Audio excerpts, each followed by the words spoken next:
హెటిరో సంస్థల Sindhu hospitals chairman Rajya Sabha సభ్యులు బండి పార్థసారథి రెడ్డి ఆధ్వర్యంలో ఖమ్మం జిల్లాలో వరద బాధితుల కోసం మెడికల్ క్యాంప్ నిర్వహించారు.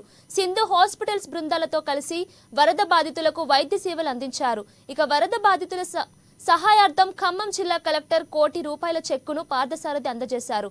ఇక ఈ కార్యక్రమంలో సండ్ర వెంకట వీరయ్య, జిల్లా కలెక్టర్ ముజిమ్మల్ ఖాన్, IAS DMHO పాల్గొన్నారు. ఇక వరద ప్రభావంతో వచ్చే వ్యాధులను అరికట్టే విధంగా తమ వంతు సహాయ సహకారాలు అందిస్తున్నట్లు ఎంపీ తెలిపారు.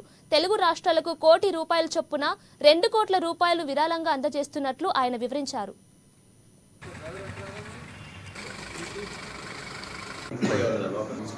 గత ఈ నెల 1వ తారీఖు అంటే ఆదివారం సంభవించినటువంటి వరద విపత్తు దాని వరాకం పట్టణం మరియు మున్నేరు వారి యొక్క పరిసర ప్రాంతాలైనటువంటి పాలేరులో కొన్ని గ్రామాలు, ఖమ్మం పట్టణం ముఖ్యంగా లేని వారు, పేదవారు, మధ్యతరగతి వారు వారి యొక్క సర్వాన్ని కోల్పోయి నిరాశ్రయులై రోడ్డుని పడిన సంఘటన చాలా బాగా ఇటువంటి సంఘటన జరగకూడదని భగవంతుని కోరుకుంటున్నాం.